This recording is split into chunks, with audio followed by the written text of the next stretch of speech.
Paz e graça a todos. Eu me chamo John.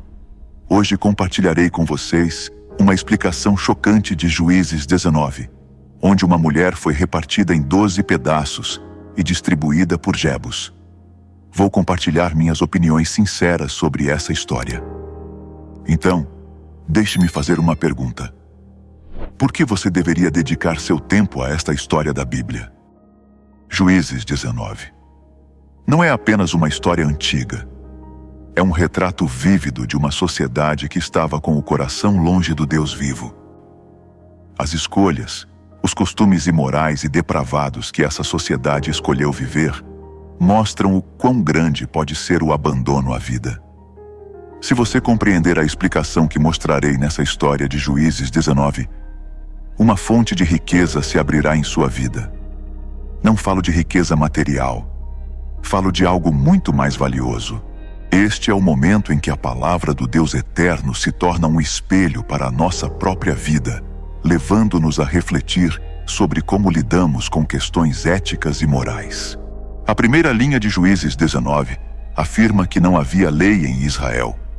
O casamento do levita com uma concubina, uma esposa de posição inferior nas tradições de Israel, apontou uma escolha precipitada do levita, já que em Gênesis 2, versículo 24, diz assim: se unirá à sua mulher. Nesse tempo, todas as concubinas eram a segunda mulher, não a principal. Portanto, isso explica que o casamento do levita não foi único. Além disso, essa é uma das provas de que o povo de Deus não se importava mais com o governo do Deus eterno. Não é dito o nome do levita, como acontece com todos os personagens desta história bíblica. Vou te fornecer uma explicação muito útil sobre os nomes da Bíblia. Toda vez que os nomes de personagens bíblicos não são mencionados na história, é porque o grande mistério de Deus está oculto na história, e não no personagem. Por isso, afirmo mais uma vez que você precisa ouvir e entender essa mensagem de Juízes 19. Nos versículos 2 a 4 de Juízes 9, vemos uma atitude lamentável da concubina. Ela agiu como uma meretriz e se deitou com outra pessoa. Portanto, esse comportamento impróprio foi o grande resultado dessa história. Explicarei esse fato mais à frente. No passado, não havia leis que permitissem que uma mulher se divorciasse de seu marido. Mesmo assim, ela o deixou e voltou para a casa de seu pai em Belém de Judá. Nesse ponto de vista, podemos perceber que a concubina não demonstrou arrependimento ou remorso. Passados 4 meses, o levita foi até a casa do pai em Belém de Judá tentar convencer a concubina a voltar para sua casa. Nesse ponto, vemos uma insistência do levita. Mesmo traído, ele chama a esposa de volta.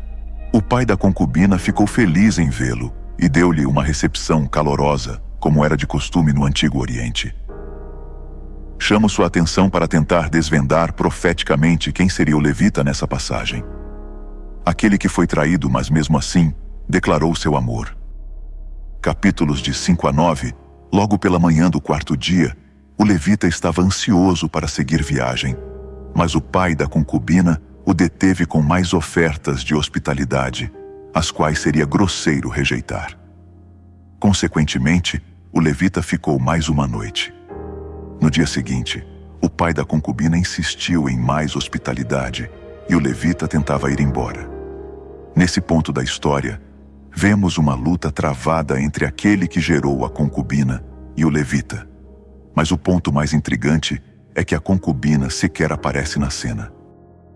Nos capítulos 10 a 12, como consequência deste excesso de hospitalidade, já era tarde quando o levita e seu grupo se estabeleceram no caminho. Ao chegarem à cidade de Jebus ou Jerusalém, a apenas 10 quilômetros de viagem de Belém, o dia estava quase terminando. O servo do levita pretendia que buscassem onde passar a noite na cidade. Naquele tempo, Jerusalém ainda estava nas mãos dos jebuseus. Por isso, o levita estava relutante em procurar hospitalidade nesse local. Já nos capítulos 13 a 15, o levita decidiu avançar mais uns 10 quilômetros até as cidades israelenses de Gibeá. Quando chegaram a Gibeá, o sol já tinha se posto. Eles ficaram na rua da cidade. Conforme o trajeto do Antigo Oriente, ali os estrangeiros podiam esperar receber hospitalidade. Mas não iria aparecer nenhuma oferta de hospitalidade em Gibeá para o levita e sua concubina, visto que toda a cidade estava corrompida.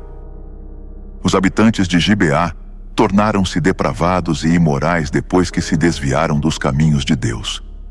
Desse ponto em diante, a história de Juízes 19 começa a ficar pesada. Você verá os comportamentos e a natureza pecaminosa dos homens que moravam em Gibeá. Nos capítulos 16 a 21, um velho idoso que voltava de um dia intenso de trabalho, originário do Monte Efraim e residente apenas em Gibeá, ofereceu hospitalidade ao levita e à sua concubina. O costume exigia que ele mostrasse hospitalidade a qualquer estrangeiro. A insistência do velho para que fossem à sua casa e não passassem a noite na rua sugere que ele tinha consciência de que as coisas não eram como deveriam ser em Gibeá. Faço uma observação. As ruas dentro dos muros da cidade deveriam ser um lugar seguro para os estrangeiros. Agora, nos capítulos 22 a 24, nestes versículos, percebo que a mesma perversidade que aconteceu em Sodoma e Gomorra, agora é repetida ou praticamente reconstituída. Enquanto eles alegravam seus corações, a cena da hospitalidade pacífica é destruída com a chegada de certos filhos, homens de Belial ou homens pervertidos, batendo na porta e clamando por sexo. O velho idoso os chamou de irmãos, mas disse que a solicitação de relações sexuais com os homens ali hospedados era uma ofensa contra a sua casa. No entanto, a alternativa proposta pelo velho idoso foi igualmente chocante, oferecendo a filha e sua concubina. Um ponto importante que deixo aqui. Será que a concubina mereceu esse juízo? Vou deixar essa resposta em aberto. Medite nesse ponto que vou dizer. Toda aquela situação estava acontecendo por causa do primeiro erro. Agora, grave essas palavras que vou dizer para você. Enquanto há tempo, Deus sempre nos perdoará. Já as consequências dos nossos atos, mesmo com o perdão de Deus, teremos que enfrentar. O perdão de Deus nos livra de uma morte eterna. Os versículos 25 e 28 são uma fonte importante para a nossa compreensão. Eles mostram a grande gravidade dos fatos. Os invasores, que estavam ávidos por perversidades, eram de uma tribo separada e escolhida por Deus, que antes eram homens puros e separados. Esses homens não eram pagãos, como em Sodoma e Gomorra, mas sim israelitas. Em Gibeá não havia anjos para intervir e salvar os inocentes. E não houve fogo do céu ao raiar do dia, como aconteceu com Sodoma e Gomorra. De manhã, o levita se levantou e abriu as portas da casa do velho idoso para seguir viagem, como se nada tivesse acontecido na noite anterior. A pergunta que você deve fazer é: por que o levita agiu dessa forma? Nos versículos 29 a 30 está o ponto-chave dessa história. Não há menção da morte da concubina em toda a história. Portanto, isso levanta uma pergunta. Ela estava morta quando o levita a encontrou, ou morreu no instante em que ele a dividiu em 12 pedaços? A falta de resposta às suas palavras sugere que ela já estava morta. A ação do levita vai contra o respeito normal para um corpo morto em Israel, repartindo como se fosse a carcaça de um animal e enviando os pedaços às 12 tribos como sinal de uma convocação para a guerra.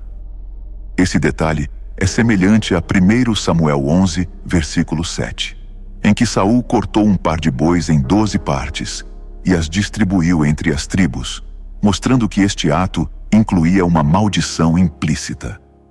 Aqueles que não respondessem à convocação poderiam esperar um destino semelhante.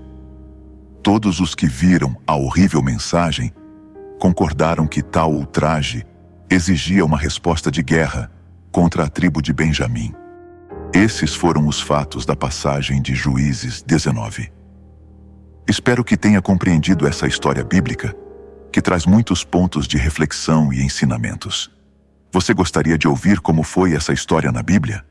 Clique no vídeo que está aparecendo na tela. Não se esqueça de se inscrever no canal e deixar seu comentário.